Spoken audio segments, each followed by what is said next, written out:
بسم الله الرحمن الرحیم. غیرجان تاسو ته مخاطب یم. د پرونی ویډیو تسلسل شروع دی. ما پرون چې کومې خبرې تاسو ته ښکاره کړې وې او کومې خبرې مې تاسو ته هغې وضاحت کړی د هغې یو څو خبرو نن هم وضاحت کوم چې پرون کوم بلیک آوټ شوی یو خو د هغې په باره کې څه چیمېګویان شروع دي او د هغې په باره کې بعض داسې خبرې دي چې یاره دا نبض چک کېدو او دا یو ټیسټینګ و دا یو ټیسټر و او د هغې په ذریعه باندې د خلکو هغه نبض چک کېدو چې یاره خلک څه وي. یو دویم دا چې کله نامحسن نقوي نگران وزیر اعلی شو نو اوس د هغه سره اختیارات رالل او هغوی خپلې تعیناتیانې شروع کړلې د وفاق د طرف نه هم اوس تعیناتیانې شروع کړلې او هغوی هم پې ساینونه شروع کړل. نوټیفیکیشن جاري کېږي روزانه. پیلنی نوټیفیکیشن چې کوم شو او د هغې د طرف نه کوم پیلني تعیناتي وشوله هغه اوس د آی جی پي وشوله او اکه آی جی پي ولګېدو کوم چې د 25 مۍ په واقعاتو کې ملوث او کوم چې په 25 مۍ کې په پی ټي آی والا په کارکنانو باندې چې کوم ظلم او زیاتې کړی وو او مکه کسې دوباره ولګولو. دا هغه ساين دی چې اوس محسن نقوي خپل د پیلني قدم نه د دې هغه خبرې اشکار کړلې چې یاره زه به کوم طرف ته ځم. ما مخکې تاسو ته ویلي چې دا د کمې کورنۍ د طرف نه دی او د مشر حاجي صاحب د طرف نه چې کومه د تعیناتي شوې ده نو دا د پی ډي ایم والا کس دی او د پی ډي ایم د طرف نه د تعیناتي شوې ده. نو اوس په هم لکه د هغوی په ایما باندې لګیا وي. عمران خان دی دا فیصله کړې چې هغې باندې عدالت ته ځي. آیا نگران وزیر اعلی باندې د هغه په سټیټس باندې سړی تلی شي یا نشي تلی؟ یو. دویمه خبره دا ده چې کتلی شي نو د هغې څه وجه کیدی شي؟ نو د هغې صرف او صرف دقه یوه وجه کیدی شي چې هغه دې نیبزده دی او دا د سپریم کورټ خپله فیصله ده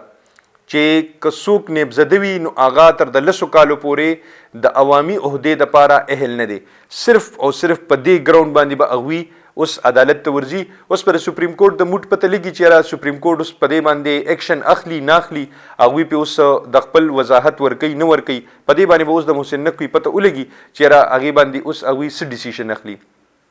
په دې دوران کې د بلیک آوټ والا دا نبض چې کول چې کوم دیږي وي په دې کې د بعض تجزیه‌نګارو دا خیال دی چې هغوی وایي چې په دې کې د اوس د پی ټي آی والا هغه بورې دن چې کوم دی د هغې آغاز وشو او اوس الته هغه د هغوی چې کومې خرابې ورځې وي او دا بار ما تاسو ته په دسمبر کې هم د دې خبرو اشکار کړی وي تاسو ته دا چې ما د دې خبرو طرف ته به اکثر له دا دهان تاسو ورګرځولو چې عمران خان چې کومې اسمبلیانې ډیزالف کوي د دې به ټول نه زیات نقصان عمدي ته خود په خپل هم کېږي ځکه چې د دې سیکورټي به ختم شي او هغه سیکورټي پرون واپس شوله نو اوس په دې ته دا مزاحمت راځي. دویم د هغه د گرفتارۍ فیصله ده. دریم د هغه د نااهله کېدو فیصله ده. نااهله کېدلو کې خو دونه څه مسله نشته. هغه خو خپل ځان چې کوم دی هغه پیټرن ان چیف کو په پیټرن ان چیف باندې بیا دغه قواعد او ضوابط چې کوم دی هغه نه لاګو کېږي خو د هغې نه باوجود د گرفتارولو والا چانس شته او ما تاسو ته ویلي چې دغه گرفتاري چې کومه ده دا یو خو د کمپنۍ د طرف نه چې کوم دغه د هغوی کوم خواهش دی هغه هم دی او د نواز شریف هم د دې په خواهشاتو کې وي دا شامل دي چې یاره د ګرفتار شي او د نااهله شي او دا ما تاسو ته په وضاحت سره د دې څو بره ځله دا خبره کړې ده. اوس چې هغه گرفتار شي یا د هغه د گرفتارۍ نه پس پسې کېږي دا بلیک آوټ ته اوس هغه خبرې له واپس راځم چې بلیک آوټ کېږي دا ټایم یا چې کوم دا ټایم دی اوس وکتلو په دې باندې جي دا نبض چې کولو چې خلک سوي. دویم که دا بیا په عام روټین کې وشي نو خلک به پې څه رد عمل نه ورکوي ځکه خلک به وایي چې همغه زوړ روټین په مطابق باندې چې څنګه مخکې بلیک آوټ شوی همغه شان بلیک آوټ شو. دریم دې دوران کې به جي چې کله میډیم آف وي د سوشل میډیم آف وي الکترونیک میډیم آف وي دا ټول هر څه آف وي په دې دوران کې به د عمران خان گرفتاری کېږي چونکې د هغوی هغه مزاحمت په هغه وخت کې د کارکنانو د طرف نه هغه شان وینه ځکه چې بلیک آوټ وي خلک به خبر ني خلکو ته به هغه سورسز حاصل نه وي سیګنلي به نه وي نیټ په اویلیبل نه وي سوشل میډیا به نه وي الکترونیک میډیا به نه وي نو په هغې په وجه باندې به دوی گرفتاري وکړي شي. خو د دې سره یوه نقطه ده چې هغه تاسو په مخامخ باندې گزارش کوم چې گرفتار هم کی او په یو جیل کې بند هم کی که هغه اډیالی وي او که هغه بل ځای وي خو بند هم کو هغه هم په پاکستان کې دی که نه سبا به خلک خبر شي بل سبا به خلک خبر شي درېیمه ورځ پس به خلک خبر شي بیا چې کوم حالات جوړیږي هغه به دا حکومت برداشت کړي شي بیا چې کوم مزاحمت راځي هغه به د حکومت برداشت کړي شي. اوس هم آلریډي هغوی ته د اقتصادي مسلې ټولې را روانې دي او د اقتصادي امورو د وجې نه هغوی ته ملک داسې حالت ته ورسېدو چې ډالر شته دی نه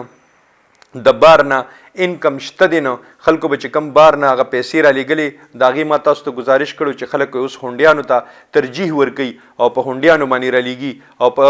بینک په ذریعه باندې نه را لیږي ځکه چې د بینک او د هونډیانو په منځ کې کم از کم د 40-50 روپو فرق دی نو 40-50 روپو کې خلک دومره غټ رسک نه اخلي. دې ټولو خبرو سره سره اوس په دې وخت کې د مسلم لیگ نون په منځ کې چې کوم هغه انتشار روان دی هغه هم راښکاره کېږي. حقان عباس هم اوس په خپله دا بعضې خبرې اوس راښکاره کړلې او هغوی هم اوس ډایرکټ نقطه چیني شروع کړله، تنقید شروع کړو. د مفتی اسماعیل د پس اوس د هغې هغه اوازونه هم اوچت شو.